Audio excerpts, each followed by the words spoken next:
dad to always be proud of me. You know, this old white Jewish guy. He wasn't old at the beginning. No, but you understand what I'm saying. You know, he's Yes. twice my age. And it was something that I never identified with. I wanted that father figure that I could go to and just talk about anything. And after that moment, I could do that. I felt there was nothing that I could not talk to him about. Well, you were saying that was one of the hardest conversations, but was it not equally as difficult talking to your sister, broaching the subject with your sister? Yeah, about wanting to write about it. Well, At what time? when you just went to her, your second sister, and this was before the book idea came out, but that you had been going through these things and experiencing these emotions, and you went to talk to her, and she also acknowledged it happened to you too. As hard as it was for me to talk to Dad, you're absolutely correct. That had to It did be... not compare to me talking to my sister, because that was the first time we had ever talked about it. It was the first time I had spoken to any sister about it, because I was so scared to talk to them about it. Even though two of my two younger sisters had already stopped. We hadn't spoken in years over this stuff, or because of this stuff. To anybody in your family. My two youngest brothers were already having challenges with our relationship, not talking to my mom. But this particular sister is just such a one. She's so wonderful. And I was so afraid to speak to her, or even my oldest sister, because the edict had already come down. Right. Don't talk about it ever. Yeah. It didn't happen to you boys, which you pointed out it did. And that's like, wait a minute, I need to talk. I need to talk to someone, and there was no one there. Because as a brother, we have no one to speak to. There's no place we can go. And even me and my brothers, we didn't talk about it until the day in the late 1990s. So when I went to her, picking up the phone to ask her if I can come and talk to her took me a long time. It was like when I wanted to go out and speak to my rather to one of the twins. That phone weighed 1,000,000 pounds. I'd pick it up, set it down, because I knew what she was going to say. She was going to say, no, I don't want to talk to you about it ever. Is that what you thought she was going to say? Yes. When you went over there? Absolutely. But did she make it easy for you? Yes, but I was scared. Turns out all those boys were scared. We were afraid to bring it up. Because we were already told, you're a guy. You don't get it. I don't care if it happened to all of you. I don't know if you guys experienced. You're just a brother. Well, so how did you approach her? I don't remember exactly. You don't remember what you said? No, I don't. The one that I remember clearly is telling her I want to write a book about what we went through, because I think it could help so many brothers. And her response was, of course you've got to talk about it. Of course you've got to write the book. It's your story. It's not my story. It's not me and the girl's story. But it's your story. In fact, all you boys have a story. And I've never read about anything from a brother talking about this stuff, what they go through. Right. Which was not what I was expecting. And so that released you, obviously. But you had that release, and you had started writing the book. You begin to have a relationship with one of the twins again. And so that was hard to pick up the phone to go and talk to her. Ooh, boy. But she was like, she's the gift that hasn't stopped giving. Not only is she the gift that hasn't stopped giving, she is so behind this. And open. She is so open. She is so encouraging.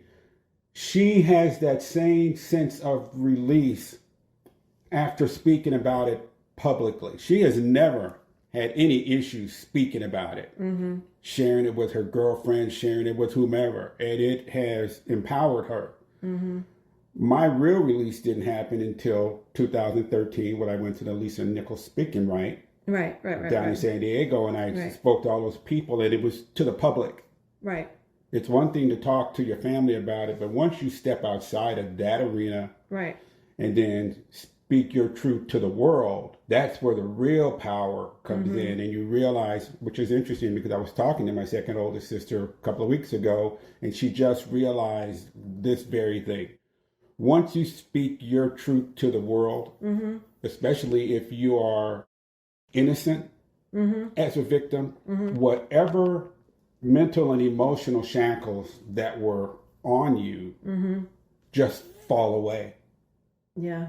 And she told me the same thing just happened to her when she said, after experiencing what I did at this event that I just participated in, I get it now. The lightness you feel? Yeah, and the empowerment that you feel, because until we as victims say what happened to us out loud, no matter how many years have gone by, you are still controlled. And I think you saw me being controlled from time to time.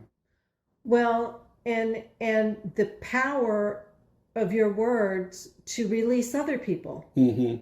That there were all these other people, like when you went and did the Lisa Nichols teen... Oh, yeah.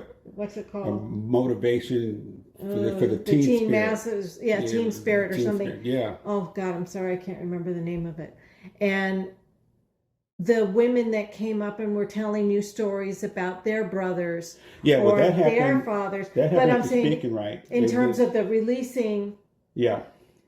Saying your story releases other people to open up. Yeah, and motivating the teen spirit. Yeah. That event, I shared my story with all the teenagers in the room. Yes, twice. You did it 2 events. Twice, and with the teenagers who were there, this is a 3-day weekend event that I'd love to do it again.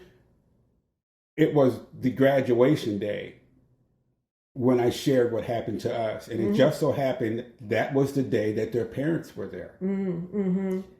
And they wanted people to say different things, what their experience was for that weekend. And I shared why I thought this weekend was so powerful for teenagers, because this is my story. And as parents, speaking to the parents, you must listen to what your children are saying.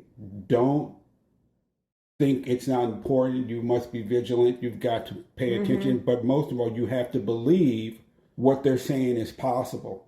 If you can't even believe it's possible, you can't help them. So yes. Well, and the emotional wreckage that follows you. And you call that. If you don't speak about it. Yes. And you've been so fond of calling it. Collateral damage. Collateral damage. The people who are maybe not the direct victims of assault is what I call collateral damage. And it's interesting, the collateral damage, not only does it expand the damage pool, that it just continues to grow, but those people who know and who could have done something, when they don't speak up, they become part of the problem and not the solution. They're not helping the children that have been molested, and especially brothers.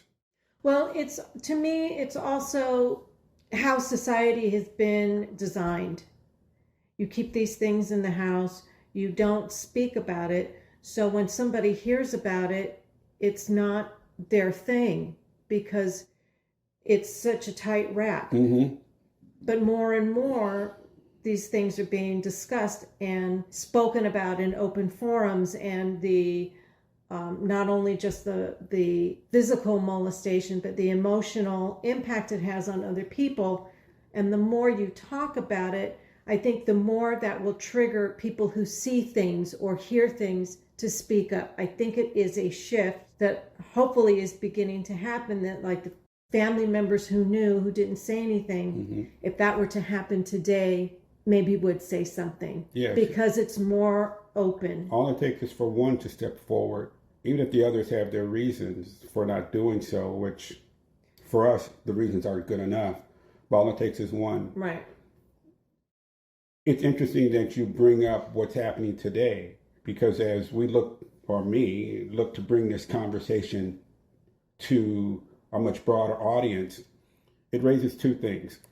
If you are a therapist or child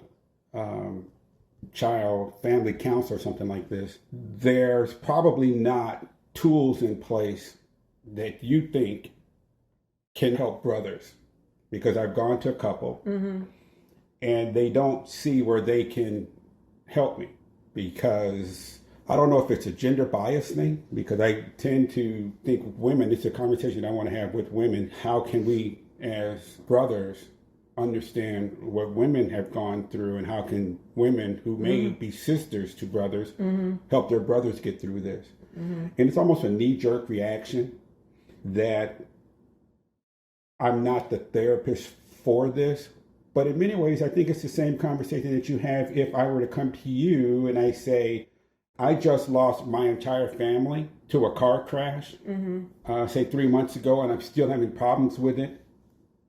Because we're talking about pain and suffering. How do you help that guy? Well, you're dealing with people's emotional trauma. Right. And emotional trauma is emotional trauma.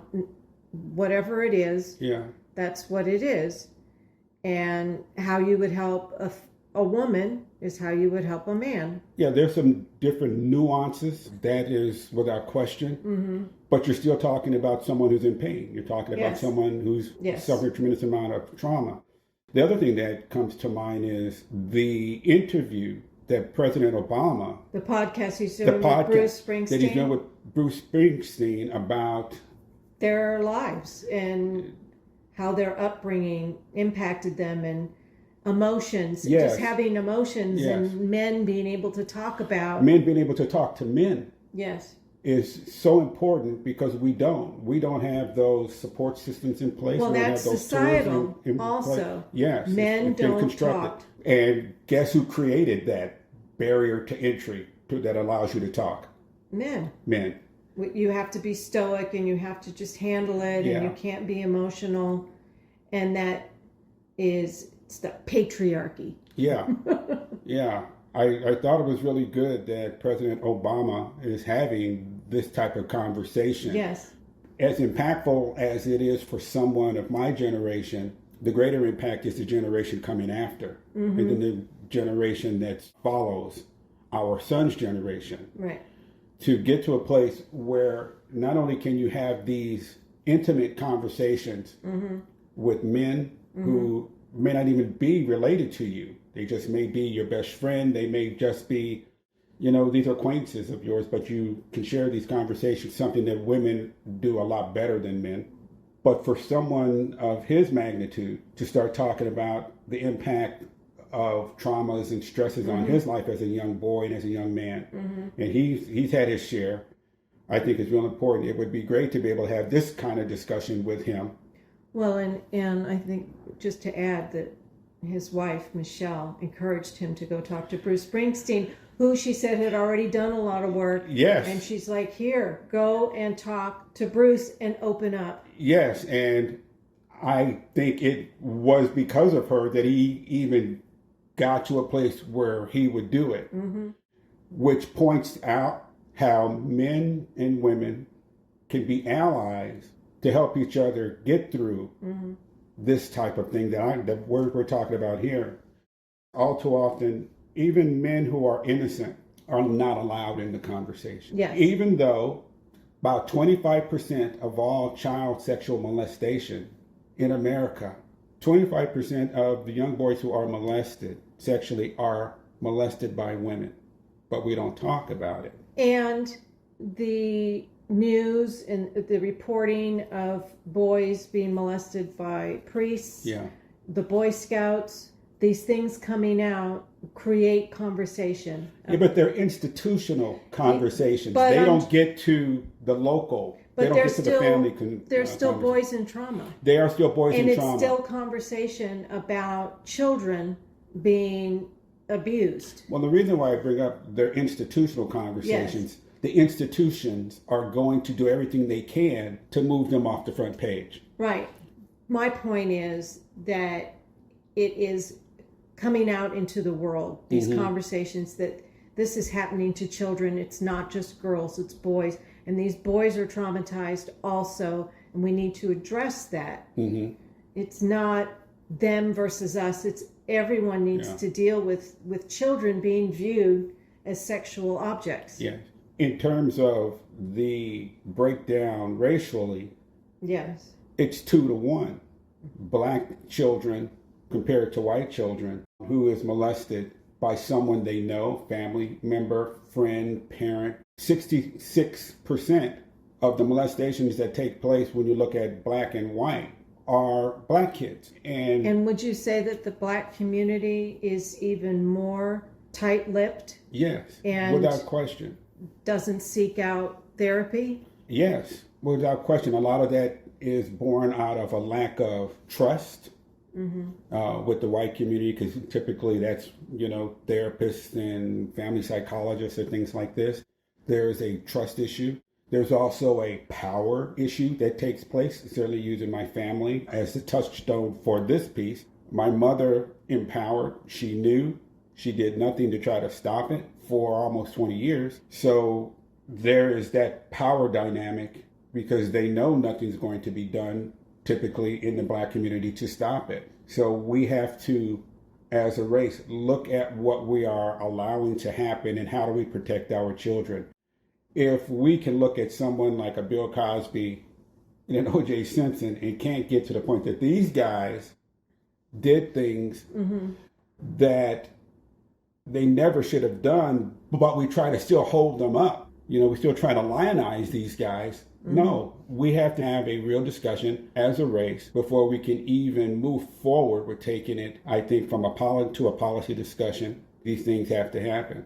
I just thought of something.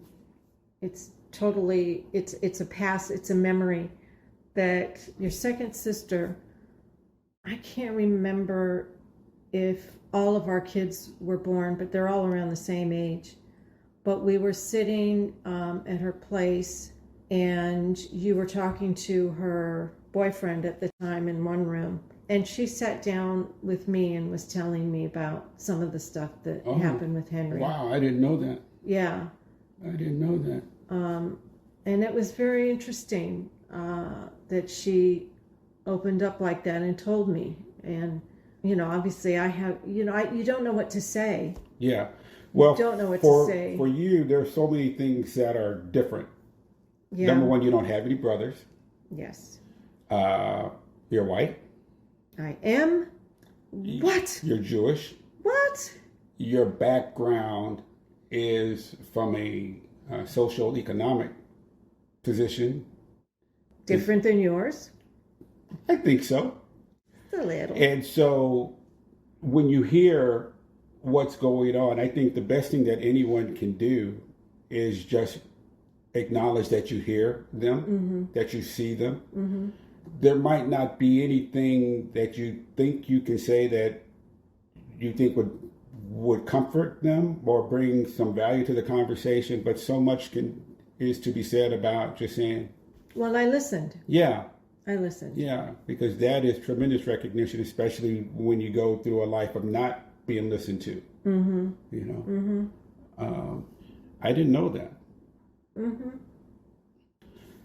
So as a wife, if you happen to know that your husband is experiencing this sort of thing, and this cuts across all racial, religious, wealth, political, cuts across all these lines. It cuts across everything. What type of advice could you offer? Well, what wives, you just, if you have any. Well, what you just said, listen and be there as a support.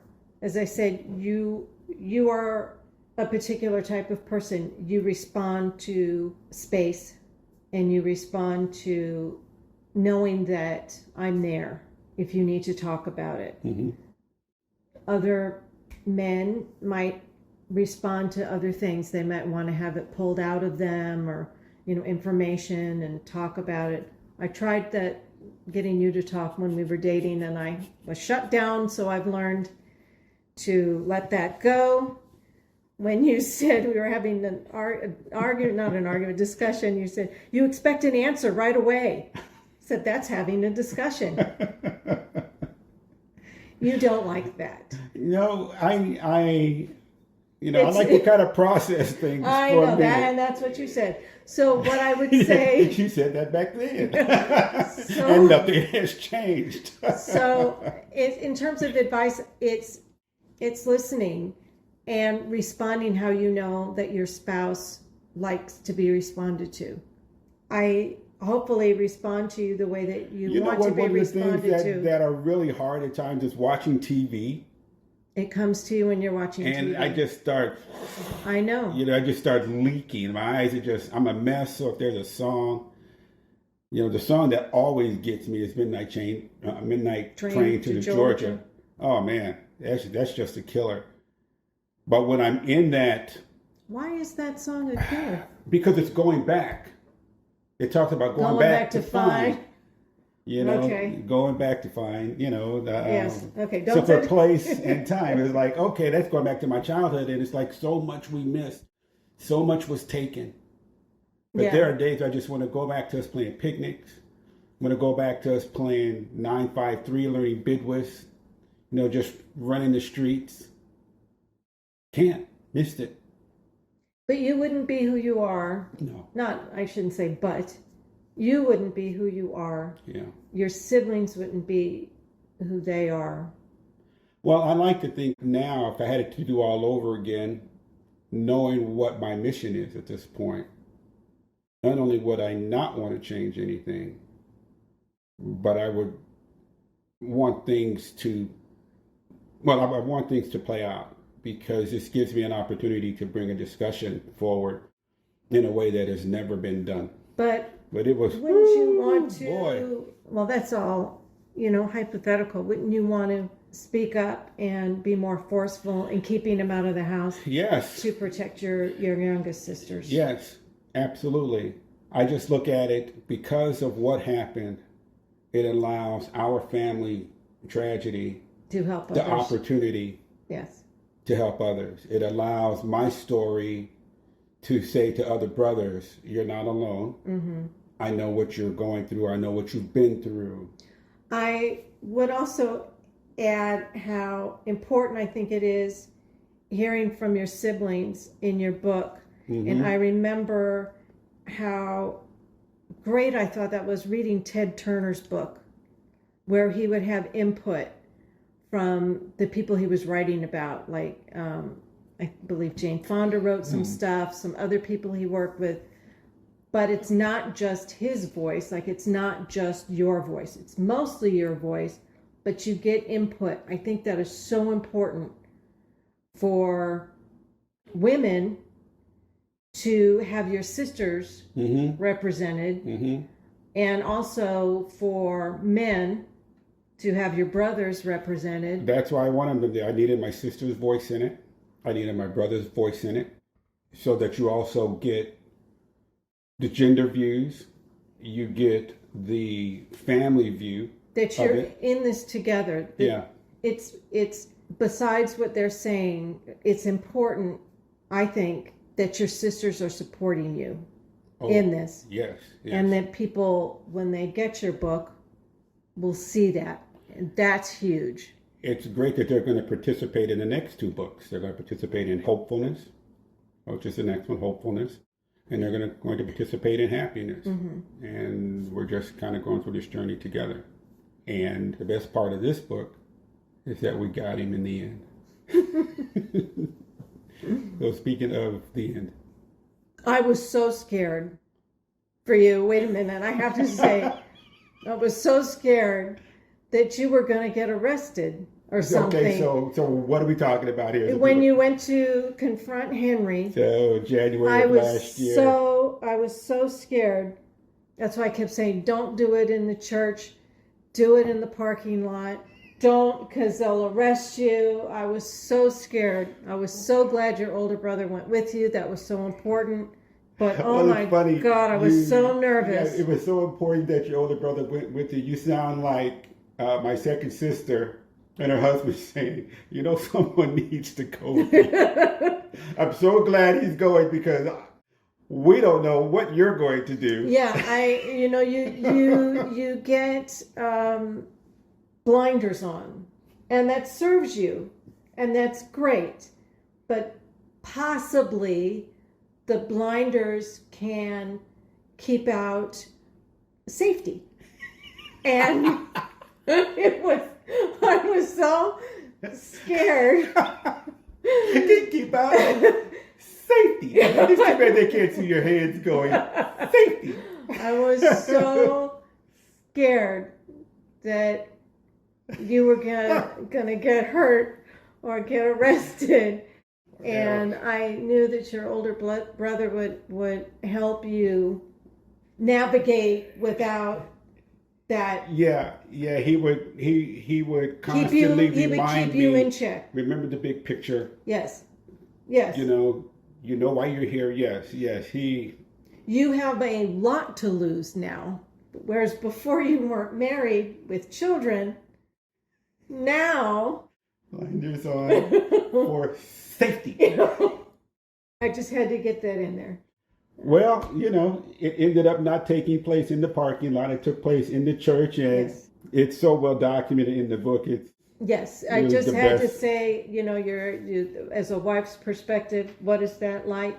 Well, that can come out at any time. Your lack of safety? No. The emotional drive to handle the situation. Yes. The emotional burden you want to get rid of, because part of that whole thing was I still, at the end of the day, wanted my sister to be proud of me. Yes. I still want them to know that I will handle it for them. Well, and you care. I cared that much about them, even if I'm not talking to them. Mm-hmm. It needed to be done, as far as I was concerned. It needed to be done for my two youngest brothers. It needed to be done for my older half brother, who suffers with this as much as any of us, even though we're some 900 miles apart. He's got there's an entire chapter dedicated to a conversation he and I had, and that was illuminating, to say the least, when some of the things that he shared. And I just thought of this other thing, that when our daughter Sydney got a note from a janitor in high school when she was 15, 16, and she was so upset, she was so scared, and because this janitor was hitting on her, wanted to go out with her, and kind of following her around the campus, and you didn't have a car at home, and I could feel the steam rising from your head when I called to tell you what was going on, because I was at the school with her, and you raced down. Thank goodness we don't live far from the school. You raced down. You're like, I need to talk to somebody right now. This cannot happen. It took you right back to your sisters. I knew what was at stake. Yes. And they handled it right away. They got that man off the campus. Yeah, it needed to be dealt with. I was not going to wait 9 years. But it pulled you back. You were a 17-year-old brother finding out, plus all the years of knowledge, and you're like, I have to grasp this right now. Yeah. That was the blinders and not thinking of safety necessarily. Well, you were that day. I definitely thought of safety. Yes, you were that day. I say blinders with, what are they made of? Is it a solid material or is it a porous material, which means you can see things coming, with little spots? Okay. Running down to the school. No, it was important.